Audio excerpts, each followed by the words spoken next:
ये है स्टार एक्सेंस और आप देख रहे हैं स्टार एक्सेंस लाइव टीवी।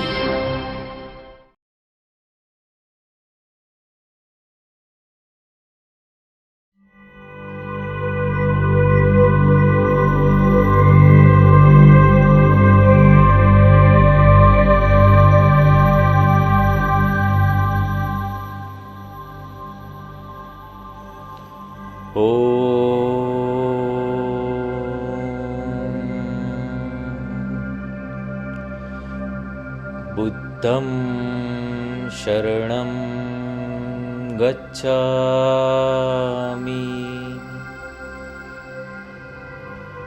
संघं शरणं गच्छामि,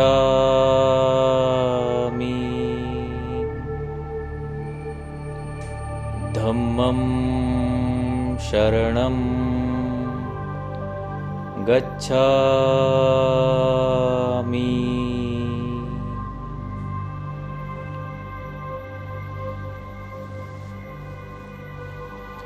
आज हम बात करेंगे लामा फेरा हीलिंग मोडालिटी के बारे में।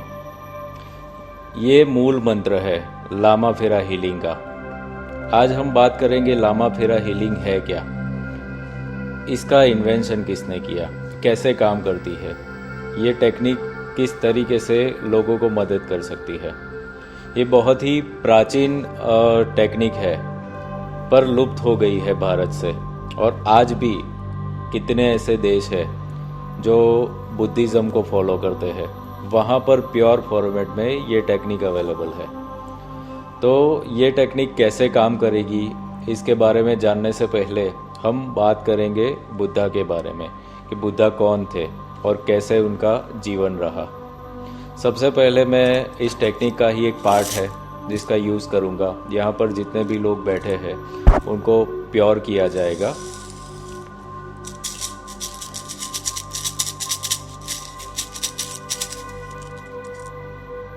So this is the part of this modality. इसमें बहुत सारे टूल्स का यूज़ होता है जो हम आगे चल के बताएंगे। सबसे पहले हम बात करते हैं बुद्धा के बारे में। तो बुद्धा की जब हम बात करते हैं तो एक इमेज आती है, मेडिटेशन मोड पे बैठे हुए हैं, या अलग अलग पोज आज इंटीरियर में भी लोग यूज़ करते हैं। बुद्धा जिसके हम जानते हैं उनका नाम था सिद्धार्थ गौतम, जो एक राजकुमार थे, और उनका जन्म एक बहुत ही वैभवशाली घर में ही हुआ था। और उनका जब जन्म हुआ तब उनके पिता ने उनके राजपुरोहितों से जब उनके बारे में जानना चाहा तो ऐसा बताया गया कि ये बालक प्रसिद्ध तो होगा पर कभी राजपाट नहीं करेगा, ना ही युद्ध करेगा। तो राजा को ये चीज़ हुआ कि राजकुमार है, अगर राज नहीं करेगा तो क्या करेगा। पर राजपुरोहितों ने एक चीज़ ये बताया कि ये धर्म की स्थापना करेगा, धर्म धुरंधर बनेगा और एक नए अध्याय का शुरुआत होगा जो इस पृथ्वी को अभी ज़रूरत है इस अंधकार को मिटाने के लिए। जैसे जैसे समय चला गया उसके पिता ने पुत्र मोह में वश होकर ऐसी लाइफस्टाइल दी कि पुत्र को जरा भी दुनिया के बारे में पता ना चले, दुनियादारी क्या है, दुनिया में क्या प्रॉब्लम्स है वो पता ना चले, इसलिए ऐसी लाइफस्टाइल प्रोवाइड की। एक दिन ऐसा हुआ जब यंग एज में सिद्धार्थ गौतम अपने नगर में जाते हैं प्रवास करने के लिए, तब वो अलग अलग चीज़ों को देखते हैं जो अब तक की लाइफ में उन्होंने नहीं देखी थी। किसी बीमार इंसान को देखते हैं, कोई मर गया है और उसकी अर्थी जा रही है। वो अपने सेवक को पूछते हैं कि ये सब क्या है, ये तो मैंने कभी देखा नहीं, ये सब चीज़ें क्यों हो रही है। तो वो सेवक बताता है कि ये तो सत्य है, ये हर एक इंसान की लाइफ में होता ही है, हर इंसान बीमार भी पड़ेगा, हर इंसान की मृत्यु भी होती है, ये सत्य है। तो यहाँ पर सिद्धार्थ गौतम के मन में बहुत सारे ऐसे प्रश्न होते हैं कि मृत्यु क्या है, बीमारी क्या है, बुढ़ापा क्या है, और फिर वो अपने हिसाब से ही उसकी जांच पड़ताल करते हैं कि क्या करना चाहिए लाइफ में। अगर यही सत्य है तो मेरे जीवन में भी तो ये चीज़ आने वाला है, तो इसका सॉल्यूशन क्या है मेरे जीवन में और लोगों के जीवन में। तो यहाँ पर ये लोगों से मिलना शुरू करते हैं जो धर्म धुरंधर थे उस समय के, उन लोगों से वार्तालाप करते हैं, मिलते हैं, पर उनको जितना होना चाहिए वो सेटिस्फेक्शन नहीं आता। फिर वो एक दिन ऐसा डिसाइड कर लेते हैं अपना राज्य छोड़ने का और राज्य से बाहर भ्रमण करते हैं, वन में जाते हैं, रिचुअल्स करते हैं, उपवास करते हैं, बहुत सारी ऐसी चीज़ें करते हैं, पूजा पाठ करते हैं कि जो चली आ रही थी बरसों से, युगों से, पर उनको फिर भी अपना जो आंसर चाहिए था वो नहीं मिल रहा था। और ऐसे समय चला गया। एक बार फिर वो दृढ़ निश्चय करते हैं, जो बुद्ध पूर्णिमा कहा जाता है, जो बैसाख की पूर्णिमा होती है, उस रात वो बोधि ट्री जिसको बोला जाता है उसके नीचे बैठ जाते हैं, एक संकल्प ले लेते हैं कि आज मैं जो भी हो जाए इस प्रश्न का निराकरण, जवाब लेकर ही उठूंगा। तो वो बैठते हैं रात को, और रात को जैसे जैसे समय चला जाता है उनके माइंड का, इवन किसी भी इंसान के माइंड का जो होता है लेयर्स होता है, जैसे ही मेडिटेशन में जाते हो वो लेयर 1 बाय 1 परतें, जैसे ऑनियन की परतें होती है वो खुलती है, वैसे खुलता चला जाता है। आधी रात होते होते तो ऐसा हुआ कि उनको फिर उनकी पास्ट लाइफ्स भी दिखने लगी, और बहुत सारी पास्ट लाइफ्स उन्होंने देखी, एक नहीं 100, 200, 500 लाइफ स्टाइल्स देख ली, अपनी पास्ट लाइफ में क्या क्या कर्म किए थे उन्होंने। तो देखते देखते देखते देखते वो खुद के अभ्यास में आकर के उनको अंत में एक चीज़ मिलती है जो अमृत है, जो धर्म है, वो चीज़ मिला। और वो धर्म मिलने के बाद उन्होंने ये चीज़ स्वीकार किया जो प्रैक्टिकल स्वरूप है। भगवत गीता में जो बोला गया है आत्मा के बारे में वो थियोरिटिकल स्वरूप है, वो भी सत्य है, पर 2500 वर्ष पूर्व बुद्धा ने इस चीज़ को प्रैक्टिकल वे में देखा कि ये चीज़ काम कैसे कर रही है, कैसे इंसान मरता है, कैसे इंसान नया जन्म लेता है, और कैसे ये साइकिल चलती चली जा रही है। और इसको अगर नहीं रोका गया तो ये साइकिल ऐसे ही चलती चली जाएगी, और यही अधर्म है। और इस साइकिल से मुक्त होना धर्म है, वही मोक्ष है, वही एनलाइटनमेंट है।